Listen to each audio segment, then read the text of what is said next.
In the end, we all have to trust in something. Outside. Every pony in the stable imagined it at some point. According to the overmare, it was supposed to be an irradiated desert. A death quick enough to doom any pony caught beyond the main doors, but slow enough that you'd wish that you could put yourself out of your misery. To be honest, I'd imagined the outside to be a really big atrium. Just a huge flat space with better air and better lighting. Of course, I knew the outside hadn't always been deadly, but there wasn't much in the school about how it used to be except grainy pictures in books. Apparently, recycled wafers grew on things called trees, while there were edible carpets known as grass everywhere. Me? My first impression of the outside was made simple by the presence of two invaders standing on other sides of the boarded over hatch. The two ponies were just starting to turn towards me when we burst out, taking both by surprise. If it hadn't been for Sats, I never would have been able to take the shots. It was just pure luck that the first shell from the pump action delivered a hit to the first raider's throat, and the second wounded his companion enough that she turned to run for her life. Running. An excellent idea. We set off for the general direction of away. That was all I could think of as Deus thundered up after us. There was some stuff, shrubs, trees, that I hoped would make us harder targets when he eventually stepped out. For now, our direction was downhill, and our speed was for our lives. At least it was for 5 minutes. Then P-21 started limping. Soon he started slowing down. I passed him and glanced back. Our eyes met. There was no animosity, just a question. Is this the plan? I could leave him, I realized. Deus wanted me. They might just ignore P-21 altogether. Then I mentally hit myself as I remembered little Vent lying next to her mama. If these ponies killed foals so casually, P-21 would be no better off in their hooves. I would be more merciful if I just shot him myself and made it clean. No, I couldn't do that. I slowed and enveloped his leg in the faint glow of my telekinesis, trying to add support. He looked panicked for a moment, then realized that I was trying to help. His pace didn't pick up, but at least he wasn't slowing down as much. Turn left. A voice buzzed to our left. Nothing was there but rock and more of these grassy bushes and... a bug? A metal bug that was bobbing in the air before us with little fluttering wings. What? Talking metal bugs? I had about 100, a dozen questions pop up into my head. And the dumbest spilled out first. Why? I gasped, panting. I didn't think that I was in that bad of shape, but then there wasn't much need for running in my life in '99. You want to live? And it zipped away through the bushes. I could hear Deus now. It was like a rapid thumping, grinding noise from the old food water stamping machine it was making before it blew. From the snapping and crunching, I wondered if he could even bother to go around trees or just run straight through them. Come to think of it, I did want to live. I glanced at P-21, who shrugged at my look, and we turned to the left and raced in the direction of the weird metal bug. We came to a house. Well, if you could still count 2 standing walls, a toilet, and a bathtub as a house. I tried to ignore the pony skeleton curled up in the tub as we ducked behind the wall. Hide, the strange metal bug said, and then zipped away into the underbrush.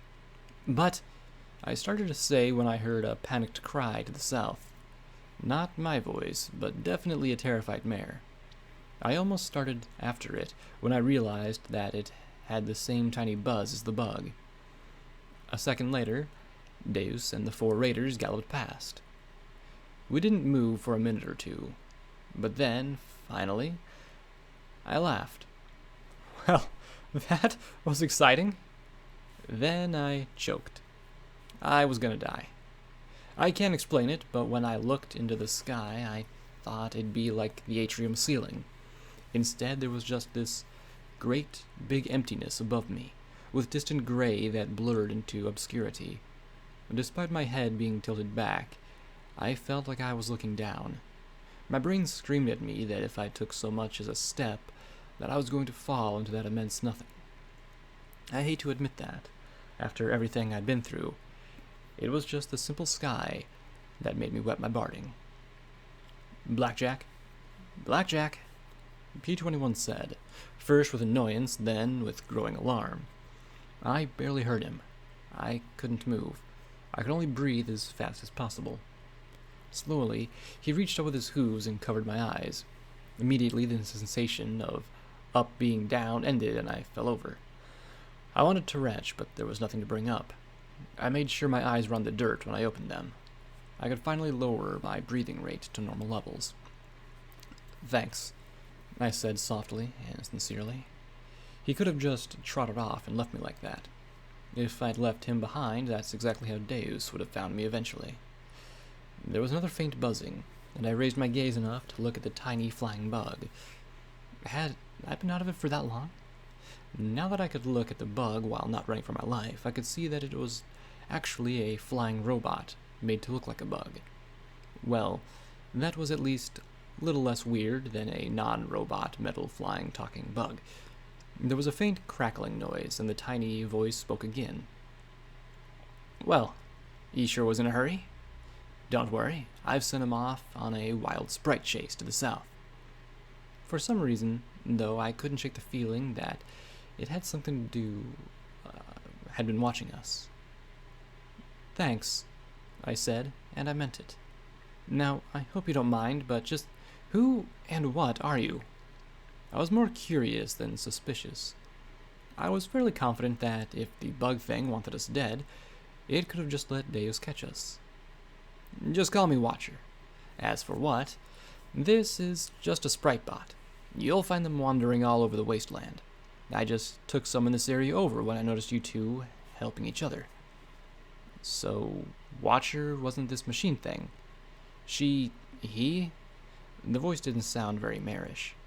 I sort of imagined a robotic P21 behind the speaker. He was just controlling it from afar. I really wanted to know how anyone could do that, and I put the question somewhere in the 40s or 50s on my rapidly growing "what the fuck" list.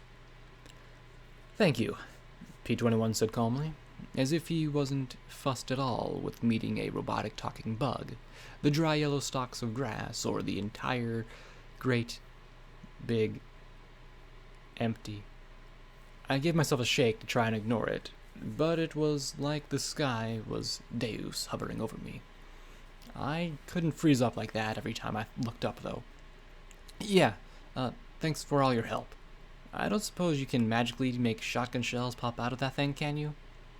There was a soft chuckle. "No, but you've got the right idea. Believe it or not, you're better off than some ponies I've met." Then, in a softer tone, as if to himself, though she didn't have raiders hunting her right outside the stable. "Who?" "So, what do we do?" P21 asked respectfully. The little machine seemed to be regarding us, and I suspected that this Watcher pony was deciding something about us. "You've got one gun. Get more, and all the ammunition you can put your hooves on. One of you has decent enough armor, but keep your eyes out for more, and better. Now all you need is some direction. May I suggest west? You may find something useful that way.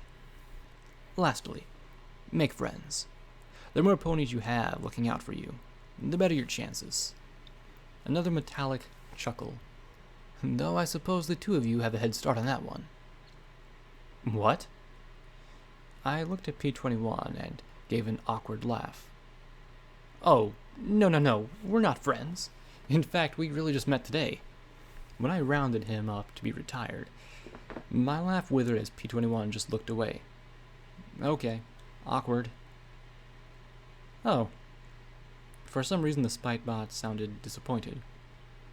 "Well, for two ponies who aren't friends, you might want to think about it." The sprite bot gave a sharp crackle and a buzz and began to bob and bounce through the air to the hefty oompa oompa of a tuba. Then it wandered off into the wasteland. Okay. I looked over at P21 and then looked down on my pip-buck. Watcher had said that we should go west. I knew my pip-buck had a navigation function, but until now I never actually needed it. Looking at the map, I noticed two interesting things. First, there was a little icon of a gear marked Stable 99. Second, there was a location tag off to the west. I looked around for this bright bot to ask Watcher if he'd done something to my pip-buck, but it was already out of sight in the underbrush, the music lost to the soft hiss of wind in the dead grass. Well, I guess west is better than south, I said as I rose, keeping my eyes firmly towards the dirt. I took a half-dozen steps before I realized I was alone. Looking back, I saw P21 on his knees in the dirt, eyes clenched shut. "What's the matter?" He didn't answer. It was then I noticed he was in tears. Oh, damn. Good thing I hadn't said I was his friend. What a shitty friend I would have made. "Your leg?" I asked him as I knelt. "Stupid question, Blackjack." He was injured and just took his injury out for a 10-minute sprint. He swallowed hard and looked away from me. Aside from the most basic first aid, I hadn't a clue what to do. I had healing potions, but they were for emergency or immediate injuries. The kind of damage that had been done to his knee needed major magic. "Well, lean on me," I said, as I pressed my white shoulder against his blue one, and together we started hobbling in the direction marked on my pip-buck. For a few steps, he jerked away from me, then cried out as he fell on his side. I knelt beside him. "What's wrong? You're not shot or something, are you?" "Don't," he muttered. "Don't? Don't what?" I said, with my ears twitching. Voices. P21 started to answer, but I grabbed him and clasped my hoof over his mouth. "There. That way. Please, listen to me." Came a plaintive whine of U21. "Shut up. Do all stable ponies whine this much? Please don't kill me. I don't want to die. Please don't rape my ass. It hurts. Don't do that. Bitch, bitch, bitch." A buck shed sharply. "Now hurry up. When we find the big guy, he'll decide what to do." U21 shouted off a few more protests as they continued off to the south. I relaxed again, and then I noticed a blue pony shaking hard under my hooves. It looked almost as if he was having an attack or something. "Oh crap, your leg! I'm sorry," I said as I got off of him. For the longest time he didn't move. He just laid there, shaking. I swallowed, looking to the south. "Come on, we can't stay here. We need to get going. Do not tell me I have to leave you here." He started to raise, his braced legs sticking out to the side as he started to hobble east. "Hey, where are you going? Watcher said to go west." He didn't look back as he slumped against a dead, gray stump. Pain in his eyes, he glared at me. "I'm not going anywhere with you." I stared at him. "Really?" I pointed my shotgun in the direction the invaders had gone. "You want to wait here for them? You heard how they were treating U21. Is that what you really want?" He hung his head, hissing softly through his teeth as he clenched his eyes. "Look, you're a smart pony, smarter than me. How long are you going to last on your own, injured like that?" He took a long, slow breath. "What should I do?" he said, so softly I wasn't really sure if he was talking to me or not. "What would you want me to do?" He? He who? Before I could ask, he said to me, "Fine.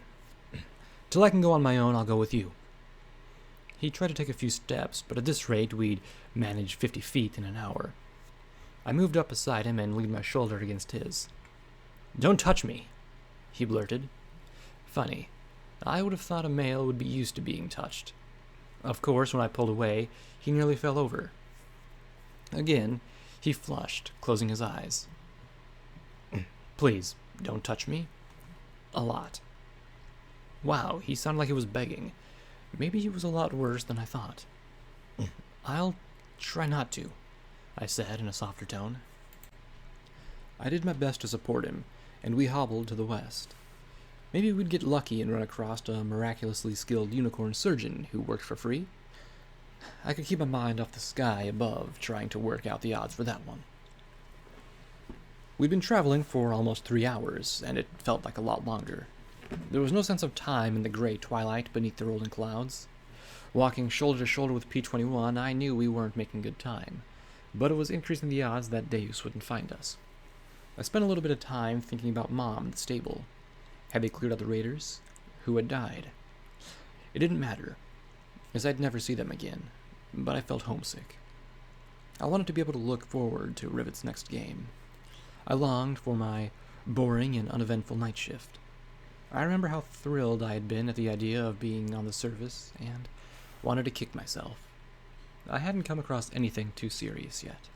Some fat, bloated fly things had spat nasty thorns at us. I didn't waste rounds after the first one. The butt of the pump action was more efficient.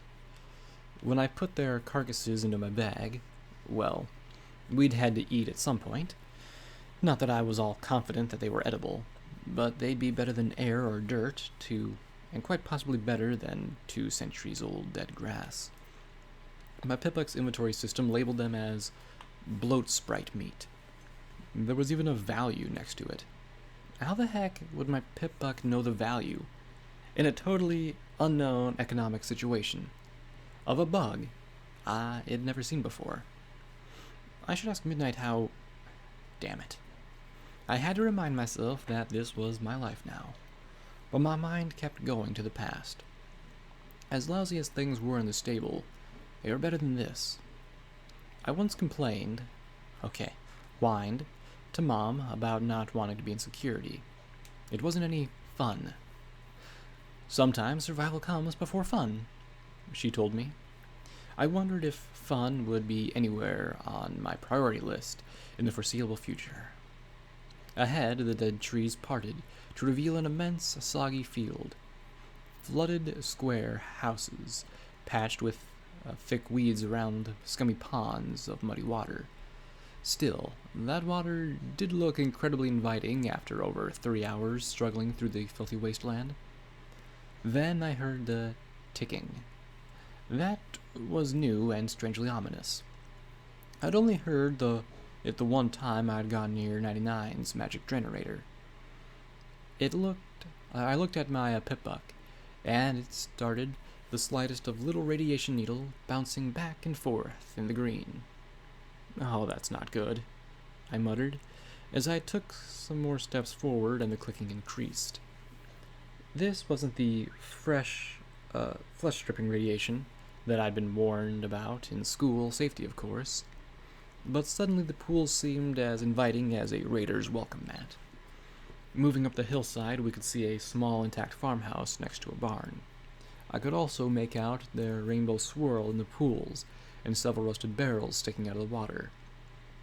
More barrels were spilling from a large smashed vehicle that looked as if it had just fallen from the sky in the center of the field. Clearly, this sturdy farmhouse had been built by some pony who took pride in their work, and the building was just far enough from the water that the clicking from my Pipluck stopped. The door and windows were all intact, and unless I was mistaken, this would be a good place for P-21 to rest. Who was I kidding? I needed the break just as much as he did. I needed a roof over my head desperately. I kept imagining suction tugging me towards the clouds. Inside, the place had been ransacked. Most of the furniture had been tossed about, the shelves were mostly bare, and the floors were covered with broken dishes and garbage. Some old bones and rags had been tossed in one corner, and a few newspapers lay in grubby heaps in another. "Hoofington's Angel of Death strikes again," declared one headline. "4 foals filleted," another one said. I spotted some pictures that had been knocked off the wall and turned over the cracking flames of my hoof. The photographs were badly faded, but there were some that I could make out. One of a mare and a huge buck wearing some sort of harness around his neck, and a bandage around his waist. Kinky sex? Somehow I doubted it. There was something off in the images for that. A picture of the same teenaged mare with an apple for a cutie mark, carrying a filly with a bow. A foal sitter? Again, something about that image didn't sit right. An old mare smiling sleepily as she stood behind the three foals dressed. What were they wearing? They looked like little monsters. Another with a filly wearing an old, battered hat so enormous it covered her head completely. But the two pictures that really threw me had the old mare next to a buck. That it was a buck didn't shock me. An old buck. He was every bit as wrinkly and crooked as the mare. Clearly, the massive old hat, eating the filly's head, was his. In another picture, he was kissing the shocked-looking old mare on the cheek. Two mares, looking like older versions of the pair from before, stood side by side in smart-looking business attire. The large buck in the harness now wore a smart military uniform. The old buck pushed the old mare in a wheelchair. Family. They were a family. Not the mother-daughter dynamic in Stable 99, but a family. I could vaguely remember hearing about the old ways in history class, but seeing an actual happy family like that. P21 was looking at the pictures of the old buck and the uniformed stallion with a shocked expression. One he quickly covered up the second he caught me smiling at him. "What?" he said defensively as he looked away. Goddesses, was he blushing? The mares were cute enough, I supposed. Something about the one with the 3 apples made me imagine a little fun flank spank. The male? No. What was the word? Brother? He was pretty delicious. I could really eat his apple. "Awfully cute," I said, giving him a playful wink. I needed to get his mood up. Hopefully it would take his mind off his leg, which was so swollen at the knee I was afraid he wouldn't be able to wear the brace. Of course, my intentions went down like a rat roach Sunday. "Are all mares sex friends? Is that it?" "Huh? Where did that come from?" "I was just..." "Don't you get it?" He lifted the black and white photo of the calm buck in the uniform. "Males as soldiers, husbands, brothers, not as breeding equipment." I tilted my head to the side, as I was now completely lost. "You see them, though, and cute? That's all you can say about them." Pissiest male ever. "I was just trying to lighten the mood," I said in a softer voice. He blinked, then resumed his grumpy frown. "Midnight? Why couldn't I have run out of the stable with a beautiful, dark unicorn mare? Really. If you were going to have a traveling companion, it'd be hard to beat that. Or a pony with a sense of humor. Was that too much to ask?" There were a few other things in the room. A terminal sat atop a desk. P21 had to smack it with a hoof a few times before the green screen lit up. Next to it was a small safe set in the floor. From the scorch marks in the corner of the room, it looked as if somebody had tried to blast it open. I guess it was a miracle the terminal still worked. I also found a locked ammo container that was way too heavy to be empty. "Can you get that to work?" I asked him as he started to tap at the keys. The work seemed to calm him down. "Maybe," he said quietly. "Duct tape showed me a few tricks, and it looks like it's still pretty much intact." "You too close?" I said, now feeling genuinely curious. Maybe it was the pictures, both Watcher's comment, and what he'd been through had made me wonder about this odd blue pony. For a moment I thought he was going to launch into a new tirade of anger, but it seemed like I'd exhausted his supply for now. Instead, he looked almost guilty. He didn't answer for a minute, as he tapped the keys and then said softly, "She was close to me." He suddenly shut down the terminal and then started to back up again. Meeting my surprised look, he said in his calm voice, I have to close it out. Too many wrong answers, and the terminal would lock me out permanently. And this was why I didn't touch terminals. So, she taught you how to do this? He sighed and closed his eyes. I'd rather not talk about it. She's dead. I've escaped. I don't want to remember that place. He looked at the screen, his voice level and cool. Now, if you don't mind, I need to focus on this. Well, so much for friendship. I sighed and stood. Well, I'm going to check and see if the sink in the bathroom still works. I needed a bath.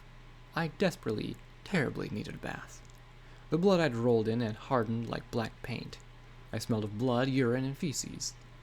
I'd taken one of Rivet's ice water baths right now if I could. Still, I hesitated a bit when my pitbuck notified me that the water in the sink was also radioactive. I wasn't going to drink it, though. That cut down on some of my exposure, right? I found a rag, soaked in it, and tried to scrub myself off as best I could. By the time I finished, my pitbuck's radiation meter bounced back and forth in the middle of the green gauge. I guess that meant that I wasn't near flesh-stripping radiations level yet. Returning to the living room with a terminal, I smiled. So, am I glowing?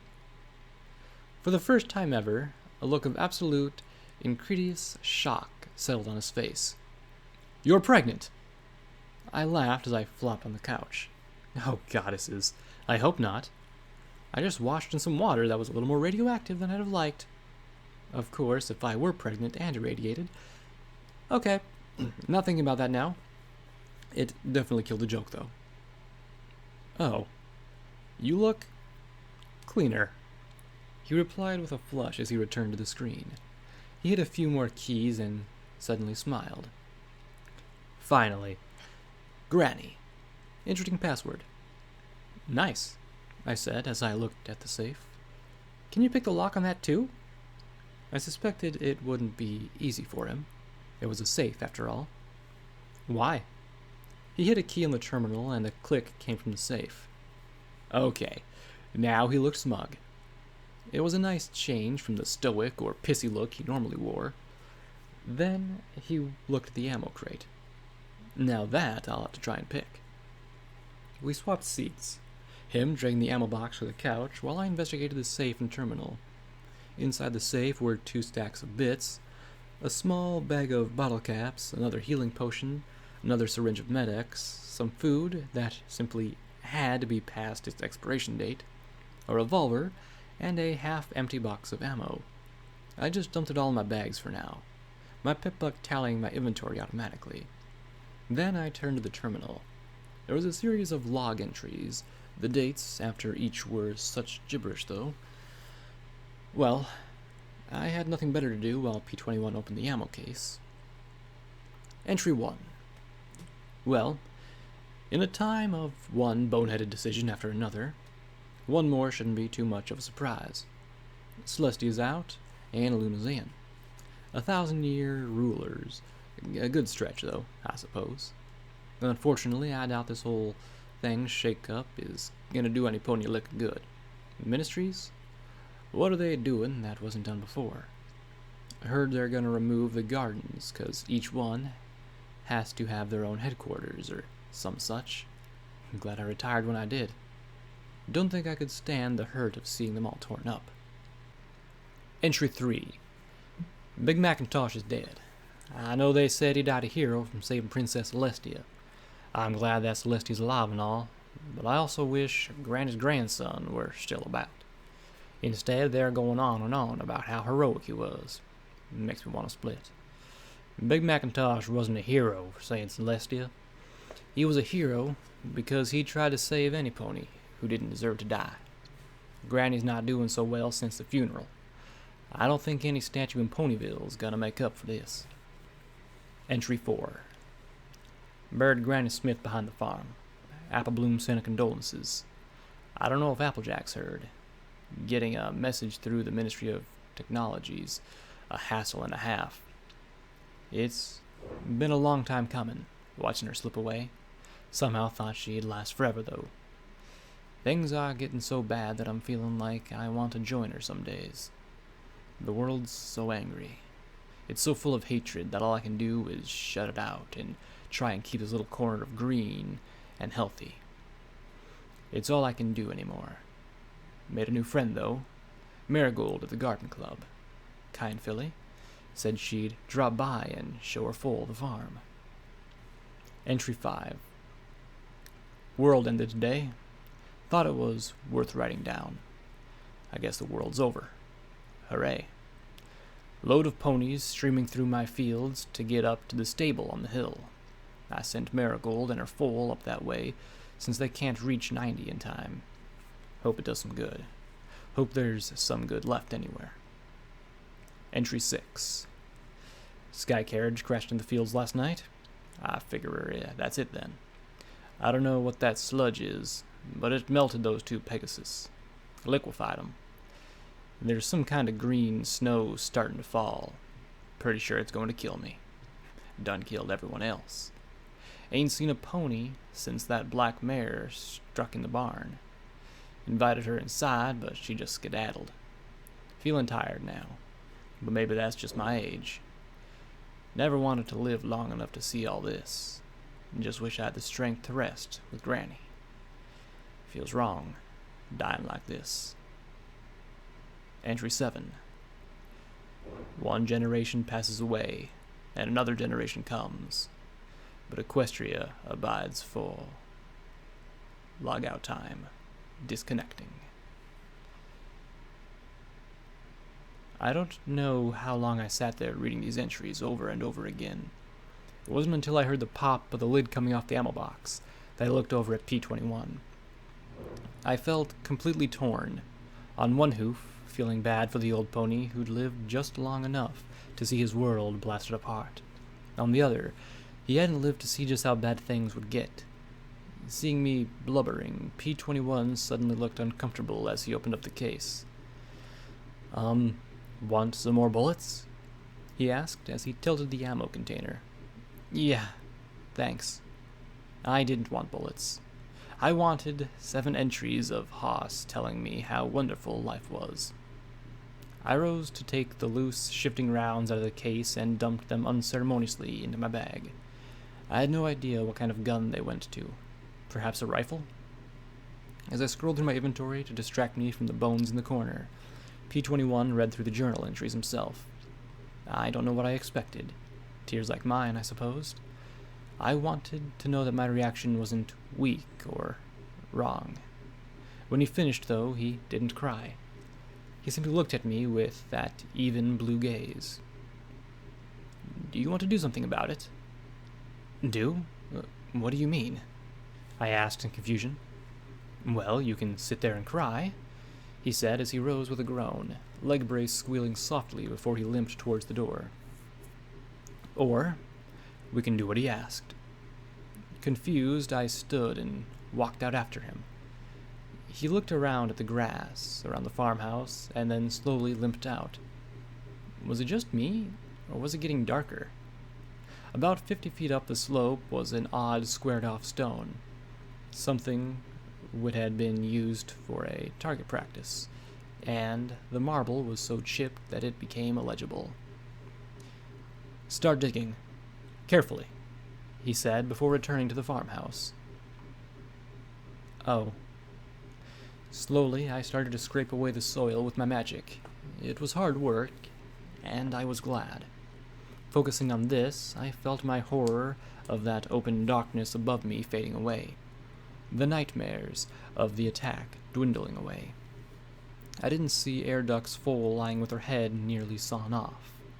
I didn't think about Haas's last moments. I simply thought of dirt as my horn's magic scraped away layer after layer.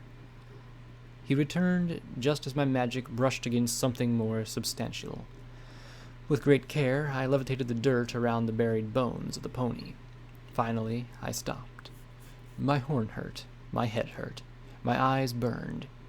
But I did feel a little better as P21 laid old Haas next to Granny. And then I noticed something in Granny's hooves. A little figurine of a cheerful orange pony I recognized from the pictures. Her hooves kicked in the air above as she grinned confidently at me. Carefully, I levitated the little structure from the grave and gently brushed the dirt away from a tiny plaque at the base. Be strong. Looking at the orange pony, her little cowboy hat, and the 3-apple cutie mark, I couldn't help but smile. I wanted to be strong. I needed to be strong. I glanced at P21, but he was simply placing the bones.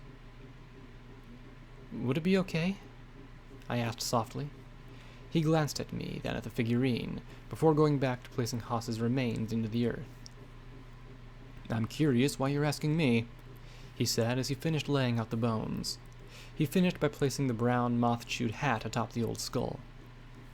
Because you seem to know what's right, I replied. I felt so confused right now. I'd welcome any advice. I guess that depends upon why you want it, he said as he sat on the edge of the grave, looking at me. I hesitated before I answered. For some reason, I wanted to be completely honest with him right now. If I'd come across this beauty just hours ago, I'd have swapped it for some treats, drinks, or sex. But now, everything was changed and different, because I want to remember him. Because no one else does but us.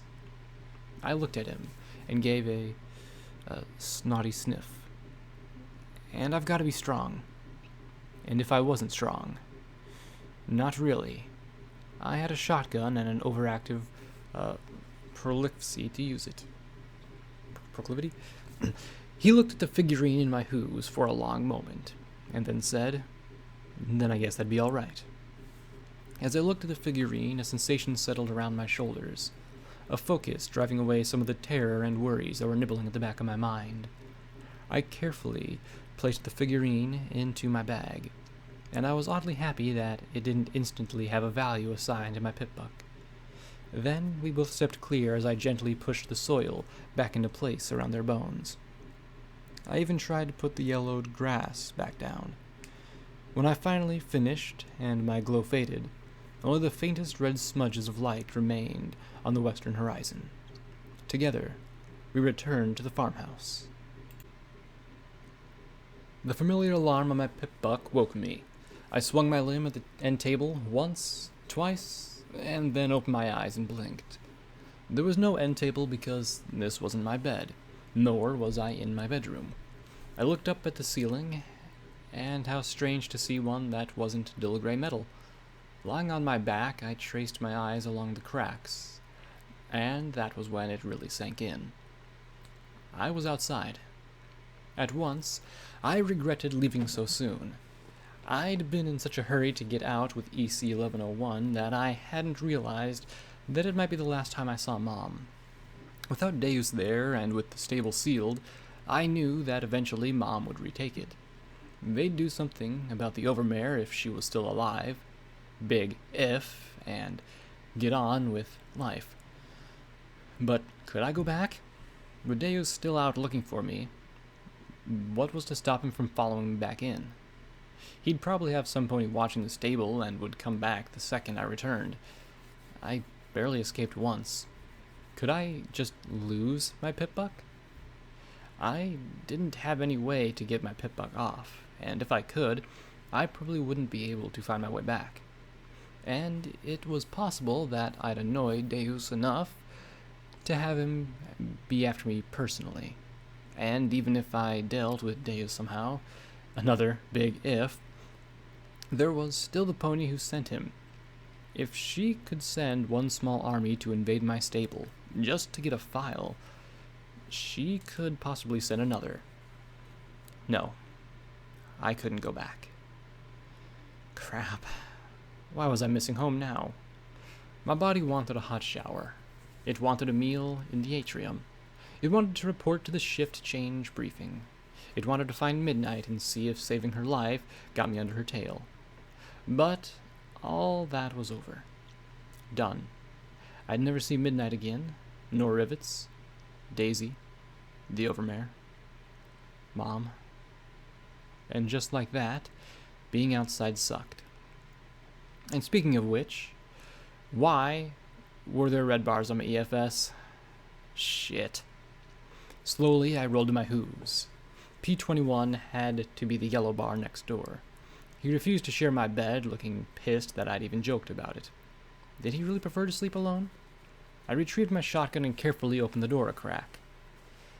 I'm telling you, she's here, a vaguely familiar voice said. I have her pip-buck tag. Shit, I knew that whine.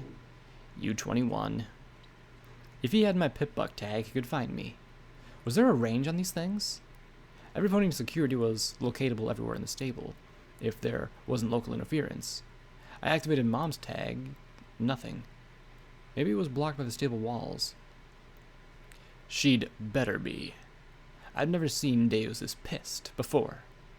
A mare muttered softly. If he'd listened earlier, we'd have had her hours ago. U-21 started to grouse. Will you two shut up? A different mare hissed. Let's finish this and get the damned thing. This is raider territory, and unlike Deus, they're tasty snacks to the freaks out here. They were coming down the hall. In a few seconds, they'd be at the door. Correction, 2 were coming down the hall. 2 were back in the living room. They reached P21's room. I heard the door open, and my heart suddenly pounding. Empty, one mare announced. I stepped to the side, and slowly the door creaked open. I saw the barrel of an automatic pistol, the mouth biting the grip, the eyes searching me out, and our eyes met. I suddenly saw a buck decapitated by my shotgun. I saw his head blown into chunks. I saw the terror in the mare's blue eyes as she saw with certainty her own demise. I wanted to scream at her to run, my throat sealed shut. I wanted to shoot right above her head to make her flee, but I couldn't move my aim. She turned that barrel towards me, and in her eyes I saw the doomed look of a pony knowing they acted in futility. I pulled the trigger. 8 pellets of lead traveled less than 2 feet, turning the firearm into scrap and her lower face and throat into pulp. She made a noise. Not exactly a scream, with all the bubbly froth coming from her. Her whole body whipped wildly, flinging gore before she collapsed into a thrashing heap. Fucking hell! Shouted a mare as I moved into the doorway. She had a security saddle with 2 single-fire rifles connected to it, and a welding helmet protecting her head. Her gang colors didn't do shit to protect her, though. I knew the difference between barding and wasteland armor. We fired almost simultaneously as she backpedaled, yanking on her bridle. One shot slagged my hide, but didn't penetrate. I slipped into sats and aimed at her chest. So I don't want to blow off another mare's face. Call me a wuss. 3 rounds of buckshot traveled down the hall, and most of her front into a blasted ruin. As that accelerated time wore off, she slumped to the ground, her last shots chewing up the floor before she fell over in a bloody mess. I looked down at the mare, still thrashing on the ground as she tried to breathe, through the ground meat of her throat. I wanted to put her out of her misery. From the fear in her eyes, she wanted it too. I pointed the shotgun at her head. She stilled a little. Just pull the trigger. And her pain.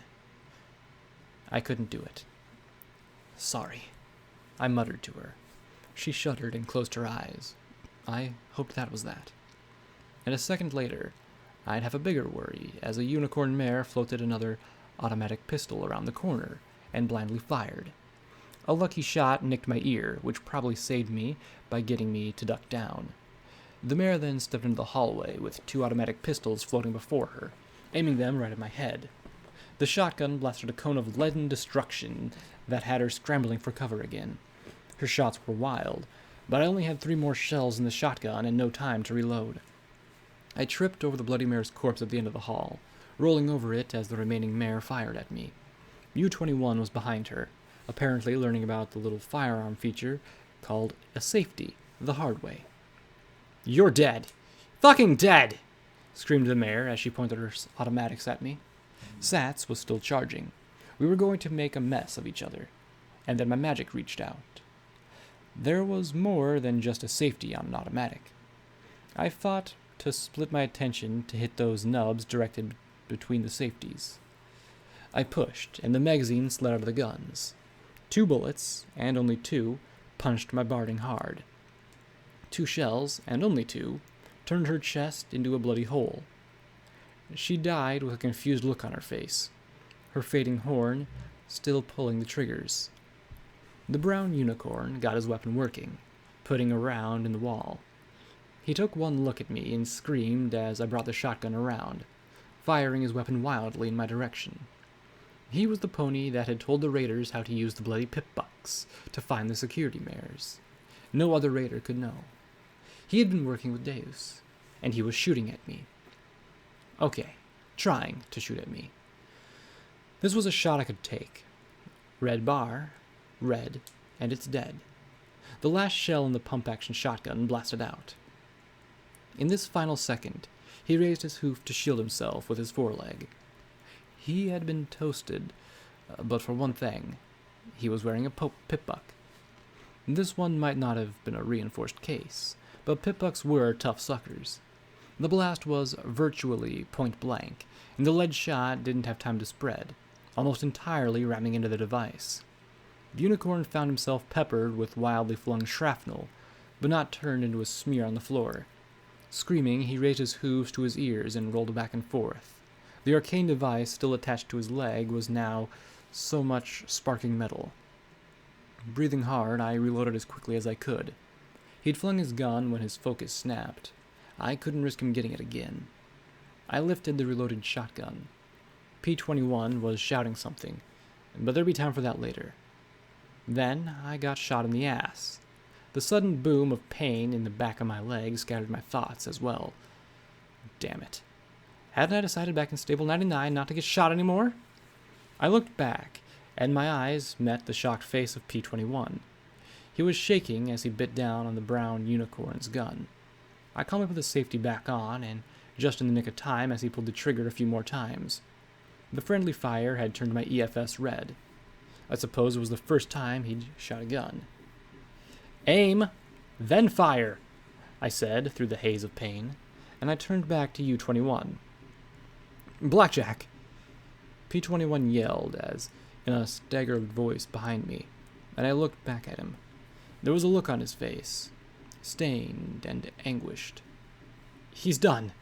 Please, don't murder another 99 male." What? Still, U-21 did look pathetic. The blast had probably temporarily deafened him. I sighed. Waste of ammo anyway. P-21 let out a held breath, then frowned at me. "Yeah, thank goodness you didn't waste the ammo on that mare." I glanced down the hallway with a frown at the mare in the door to the bedroom. That was completely different. Wasn't it? I checked U-21, but only found something that looked like a weak healing potion. It barely took care of the shot to my rump and the other nicks and injuries, but it was something. I knelt down and said loudly, "Where's your boss?" U-22 whimpered, curling up into a fecal-smelling ball. He was going to be useless. "Let's go." P-21 stared at me. His features slowly hardened once again. "No." "Huh?" I blinked at him. "What do you mean, no? Were we back to this again?" "It's a pretty simple word. 2 letters. I'm pretty sure even you can figure it out."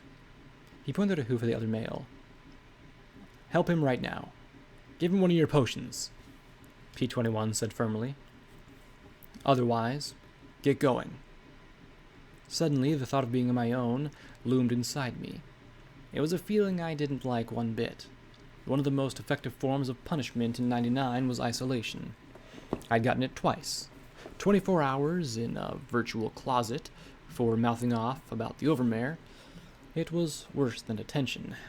At least in there you could hear ponies through the bars.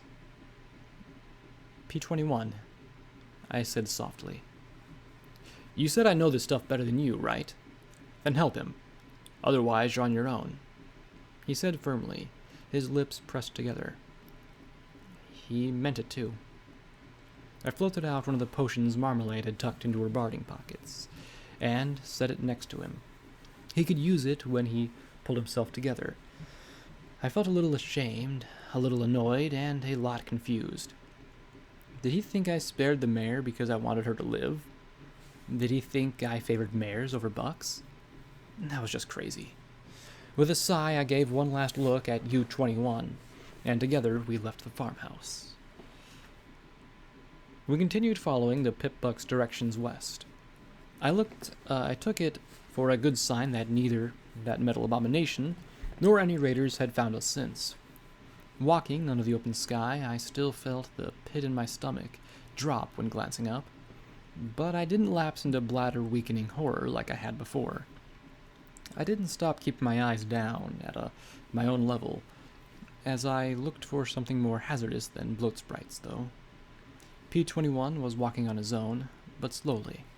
I'd given him the med-axe, but after a long hesitation he simply put it into his pocket with a mutter about how he might have to run again. The pain was obvious, but he bore it as stoically as possible. The issue of him taking the revolver or one of the pistols, on the other hand. "No," he simply said. "But you remember what Watcher said? If you can't protect yourself, then you're going to die." "Then I'll die. But I'm not taking it." He stared at me right in the eyes. "And if you were smart, you wouldn't want me to have it." Ugh. More cryptic, angry statements. That had started the disagreement. No matter what, he refused to take one of the guns. It didn't want to fight right now. Not after everything he'd done for me the night before. Still, it bothered me. I also didn't like the idea of him being unable to protect himself, or to save my butt if things got bad. I couldn't get him to open up about anything. We weren't friends. That was the truth of it. He was smart, clever, and resourceful, but we were not friends. Was that really so surprising? Clearly, there was far more bothering him than just his injured leg. Yet, he wouldn't talk. It's like he hated me or something, but I hadn't. But hadn't I saved him from Daisy? Didn't I help him escape from 99? I had to admit I was glad when we finally reached the destination on my pip-buck. The sight of a small town warmed my heart greatly. Of course, that was before I realized it was abandoned. The dozen or so buildings along the road were mostly intact, but scattered further away as the ruins of thrice that number had been all but demolished by time. In the middle of town was a large 2-story building made of brick. As we got closer, my pip-buck chirped.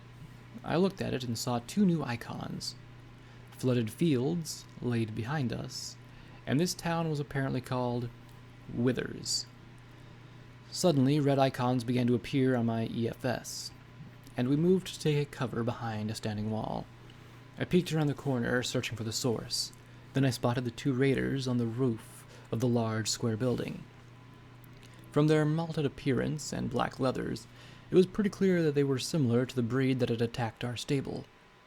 It helped that they had decorated the roof of the building with a variety of severed pony heads. Both raiders were aimed with rifles. I really didn't want to pit the accuracy of a shotgun, revolver, or automatic pistol against them until I was close enough to make it not matter. The patrol along the roof would take them out of sight for a minute or so. I could run from the front doors then. There was just one catch. I looked back at P-21. Well? He didn't seem to know himself. Finally, though, he looked at me and nodded once. I watched the 2, and when they were out of sight, I hurried towards the front door. P-21 managed to keep up for the short sprint. Then I glimpsed the word above the front door. School. I somehow didn't like this one bit. Stepping inside was like entering the mouth of rotten meat. Flies buzzed everywhere around coagulations of blood. Bodies? No. These were body parts, laid strewn and scattered like gory decorations. I nearly slipped on the layer of sludge covering the floor. Glancing behind me, I saw P-21 looking with his stoic expression at the butchered corpses draped across the front desk. Then the raiders stepped around the corner. Her eyes widened, and the brown mare ducked her head to pull an automatic pistol from a holster on her left foreleg. She didn't even aim before starting to fire wildly. I only had 13 or 14 shells, and I hadn't bothered to check how much ammo I had for the revolver or the pistols. As she started to fire, I triggered Sats and placed 2 shots in her pockmarked face. Executing the spell, I watched in slow motion as her face disintegrated into chunks of bone and blood and brain. Unfortunately, as her corpse fell to join the others, I heard yells from within the school. The shouts, cackles, and errant gunshots left no confusion as to their intent. One raider, holding a magically levitated knife, and another with a sawn-off shotgun, raced into the front door of the school. Sats was still recharging, so I narrowed my eyes and filled the doorway with a spray after spray of buckshot. The bucks finally dropped, but I definitely didn't have like the 5 rounds that it had taken. I began moving to check sawn-off for more, but the sound of another raider approaching sent me ducking behind the corner. I levitated a stream of shotgun shells from my bag, each one clicking into place inside the magazine tube. I racked the pump-action shotgun as I rose and spotted a 4th raider advancing with steady shots that chewed through my cover. P-21 reached over and lifted a dismembered pony's head. He looked at me grimly, then pushed the head above the counter's edge. Instantly, the head jerked as the raider swapped targets. I rose, hit Sats, and ended his barrage with 2 solid shots to the torso. P-21 immediately dropped the head and wiped his hooves on my barding. I just looked at him for a moment, wondering if he really just did that. Then he flushed. Sorry. There weren't any more approaching at the moment, though my EFS detected at least half a dozen further in. It also identified some non-hostiles. I went from slain raider to simply unload what they had into my bags. At least half of them seemed to be trash, but my pip-buck handled the inventory well enough. It even displayed the appropriate or approximate weapon quality. No surprise that most of these weapons were junk. Unfortunately, Sonoff had apparently never heard of proper ammunition care, and the few shells that he had were probably more dangerous to any pony trying to fire them than whatever they were being aimed at. Glancing back to make sure P-21 was behind me, I advanced down the central hallway, looking to the left and right to try and keep track of the red marks ahead of me. Alert for rapid movement that suggested they were changing. The raiders had spared little effort defiling the school. Most of the posters meant to motivate learning were defaced or torn down. Ruined books covered the floors in heaps of moldy paper. I peeked into one classroom that had been turned into a slaughterhouse, the fool's desks transformed into butcher's blocks. I was so fixated on the room, I almost missed the butcher. He, however, didn't miss me. I turned just in time to see a gore-coated raider emerging from a bathroom, swinging a cleaver at my neck. Once again, my security barding saved me from being crippled or decapitated. But by the goddesses, it hurt. I entered Sats and hit him point-blank with a shotgun blast to his head. Much more effective. Much more noisy, too. 2 more raiders came running, and they had rifles. I was at the wrong end of the shooting gallery. I leapt into the butcher's shop, finding cover behind the stout teacher's desk. My neck throbbed terribly, but I couldn't look away. I waited for a head to come around the corner. Instead, there was a laugh, and 2 round metal apples clanked through the doorway, rolling on the floor. The explosion was more stunning than the blow from the cleaver. The desk deflected a little of the blast, but my entire left side was coated in blood. Personally, I was amazed at how little pain there actually was. Strike that. I was amazed that I was actually alive. The fact that I hesitated before rushing in gave me time to drink down a healing potion. That, unfortunately, resulted in me making noise. Another metal apple came in through the doorway. Not this time. As it hit the ground, I wrapped my magic around it and tossed it back out the door. A yell and a muffled crump sent rattling chunks of metal back through the doorway. I was limping as badly as P-21 when I stepped out. They were still moving. 2 shells fixed that. I glanced down the hall. No reinforcements. Were they deaf, waiting, or running? No, The 3 marks were steady. I guess that they were setting up some kind of trap. Good. I looked over at P-21, who'd survived the explosions unscathed. My horn glowed as the revolver floated to him. Take it. I need your help. I told you. Unless you give me a reason, right now, I don't care. I shouted at him. My barding was half shredded and my hide wasn't much better. If you give me that gun, I might shoot you again, he replied softly, not looking at me. If you don't know how to fire a gun, it's not that hard.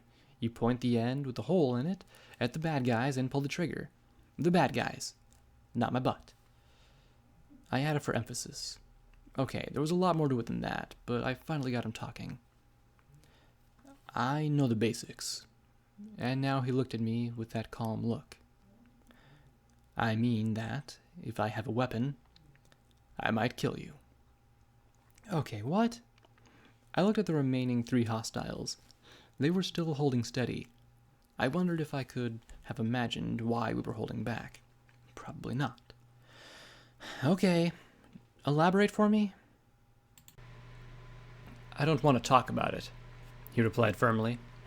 I just don't want to think about it. I don't want to remember it. He clenched his eyes shut and started to shake. I can't. I don't know what I'd do with a gun right now, Blackjack. Please, don't make me use one. He begged softly, keeping his eyes squeezed shut. I opened my mouth with a hard comment in mind, then closed with a grimace. No, Watcher had suggested we become friends. I never really had any in 99, not until Marmalade, and that lasted all of 5 minutes. Being in security, I always made folks nervous that I'd bring trouble on their heads. I thought about rivets and midnight. I'd have to talk to him like I talked to them, minus the whole sex thing. Pity, but for a breeder, he didn't take that well. You don't want to talk. All right. I'm not going to make you talk.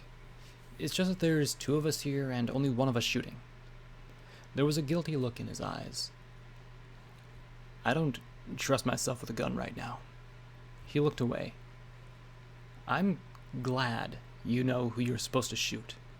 I feel like I want to shoot every pony. You know who to shoot.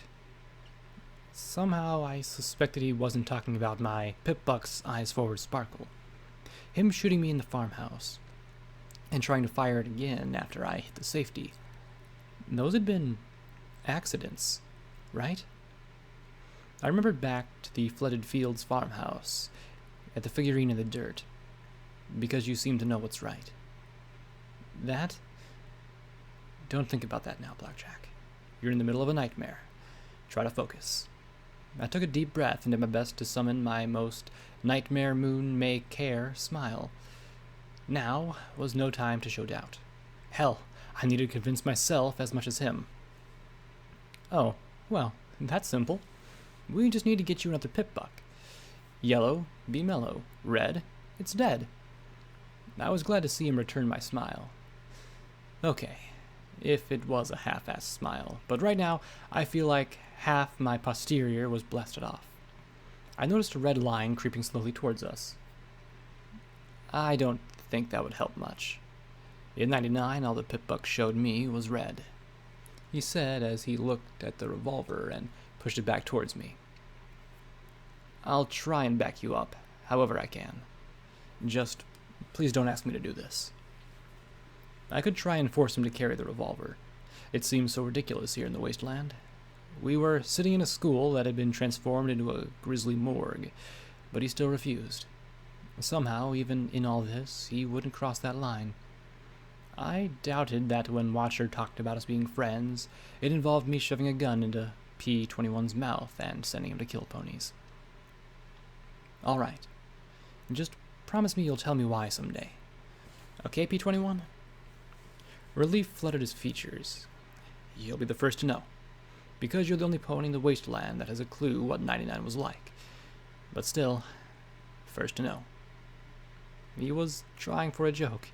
It was so precious. Great, I almost couldn't help but laugh.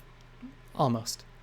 I watched as the sneaky raider poked her head around the corner, and I had to admit the expression on her face was pretty funny. I smiled right at her, despite the apple-shaped bomb in her hooves. I looked right into her face and yellowed eyes with her tiny pinprick pupils and gave a little shake of my head. The shotgun floating 3 feet from her probably helped. Instantly, my pip-buck tag swapped from red to yellow as she dropped the bomb and raced for the exit, as fast as her legs could carry her. Somehow the sight of a raider running from the two of us struck me as unbelievably funny, given that I was half blown up and P-21 was unarmed. I couldn't imagine the sound of my laughter would mean to the raiders. "All right, let's finish this," I said as I walked past the apple bomb, carefully moving it inside the classroom. Sure, it looked simple enough, but I sure didn't want to touch it. I had no idea how big of a boom it would make. I preferred weapons with a more predictable area of destruction. I made my way towards the second classroom.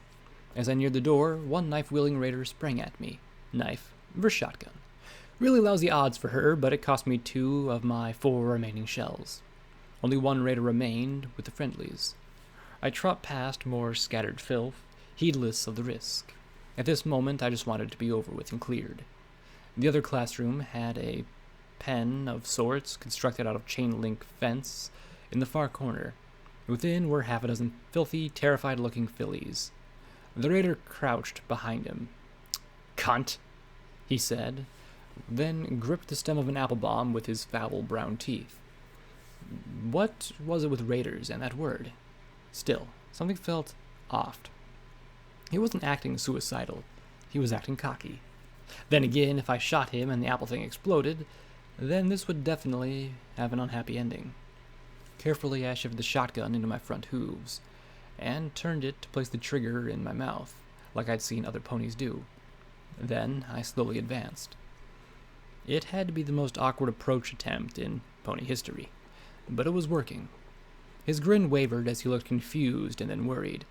Finally, I took a step too far and he yanked the stem from the apple. Or rather, tried to. My horn glowed as I focused all of my magical strength on that little stem and keeping it connected.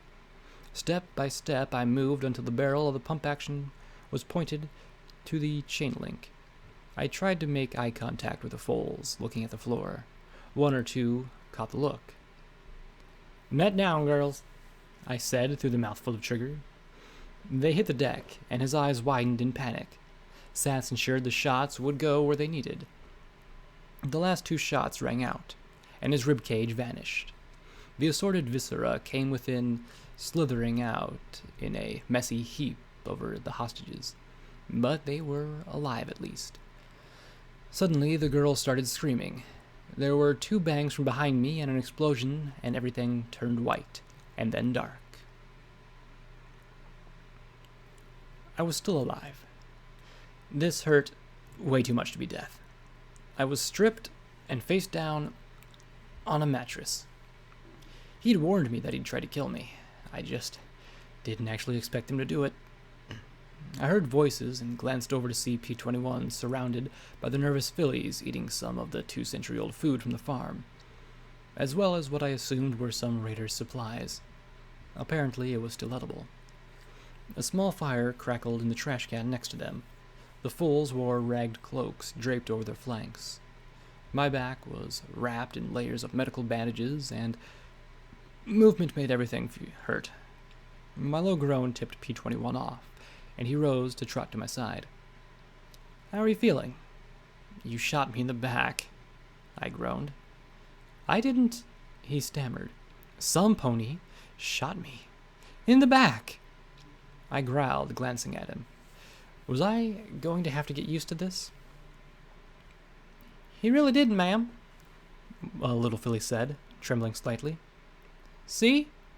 She pointed with a hoof towards the door. There were some extra raiders in the hallway. "The one you spared must have gone for help.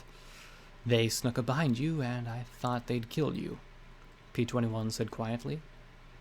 "And who killed them?" I asked as I looked at him with a cocked eyebrow. He suddenly looked sheepish. I looked at the scorched marks around the body parts of the raiders. "Well, they walked right past me after you. and they were just standing together, and that apple bomb was sitting there, he said, looking troubled. I didn't realize just what it would do. It's a grenade. It blows ponies up. Every pony knows that. A pink filly called out as she lifted her face from a box of cereal, her muzzle coated in sugary dust. It was a little disturbing how she cleaned it all away with one lick. He's funny, a teal filly said as she grinned at P-21. He was actually apologizing to him after they blew up. One of the girls laughed.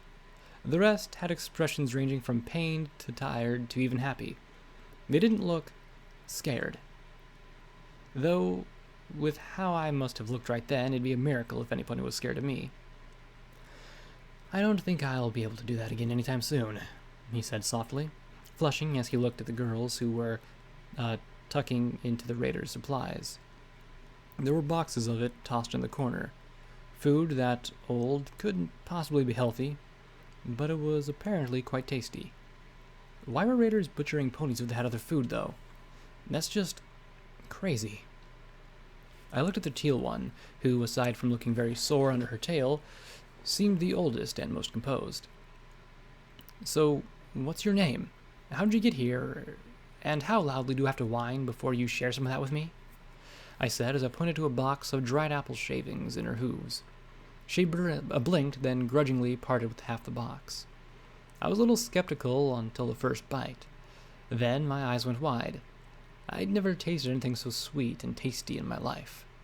My Pip-Buck's little radiation clicks went unnoticed as I'd shout down. Sugar apple bombs leaped right to the top of my favorites list. As for my name, I'm Scoodle. The raiders grabbed us while they were out looking for stuff for the finders. Scoodle? Well, who was I to judge? My name's Blackjack. B-21, he chimed in. Y'all got funny names. That seemed to count in our favor. The teal pony lifted the box of sugar apple bombs and poured them into her mouth, chewing frantically before letting out a loud belch, much to the giggles of the other fillies. She pointed at P-21. He's got a great nose for finding things. Got into that safe in the office and everything. Just click and open. Y'all should join up with him. He nudged a duffel bag closer to me. There weren't any shotgun shells, but there was another automatic pistol and some ammo. He seemed a bit put out about finding a gun in a school. The nurse's office also had some bandages and stuff, but we used most of that on you. Thanks. I looked at Scoodle. So, what's a finder? I asked as I felt the most wonderful buzz running through me. The look she gave me suggested that I was an idiot for not knowing this bit of information. We're not from around here. Stable ponies, huh? Don't know nothing. She shook her head in disappointment, then adopted a lecturing pose and a tone like the overmare that I fought not to giggle. Finders are a bunch of ponies that find stuff.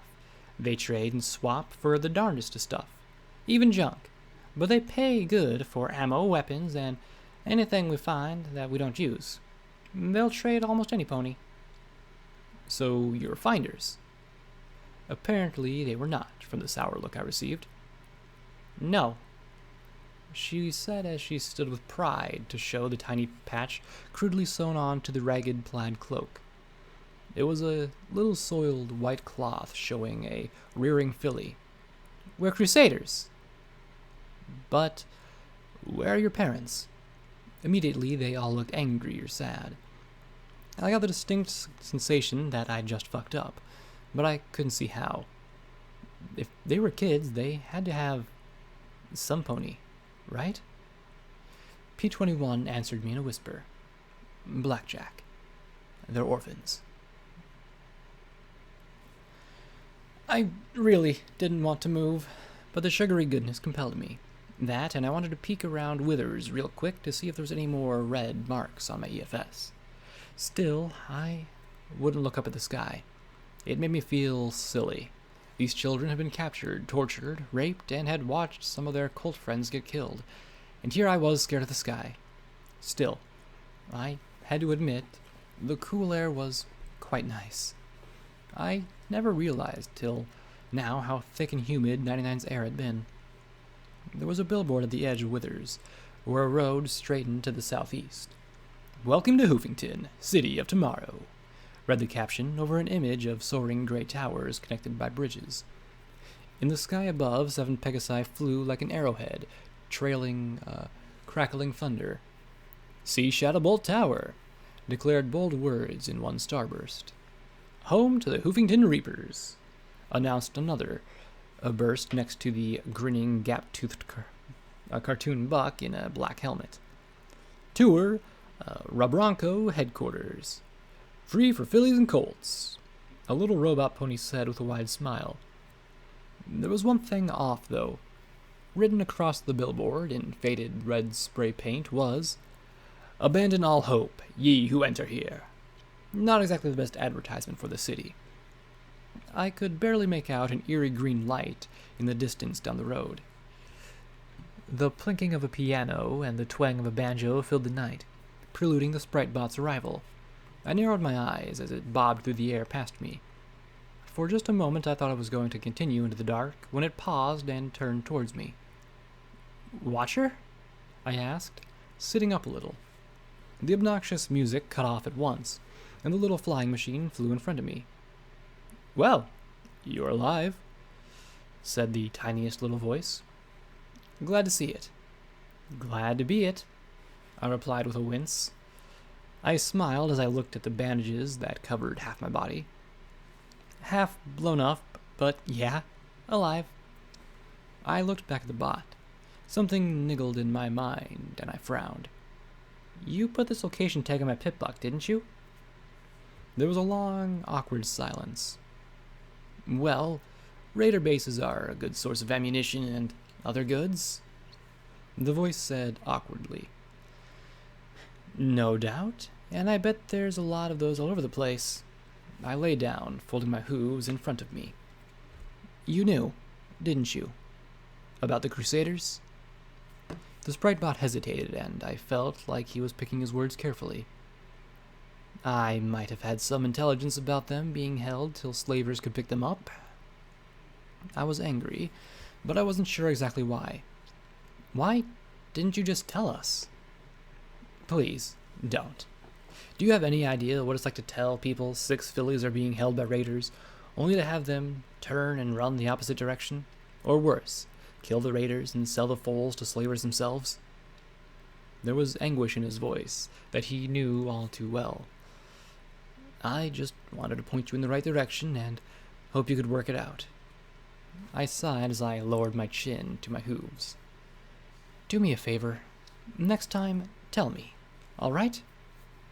The Spritebot hovered for a moment longer, then resumed playing the banjo as it bobbed into the night. Footnote: Level up. New perk: Telekinetic Precision. You've got a steady horn on your head for when you need to count sand, thread a needle, or keep a pin in a grenade.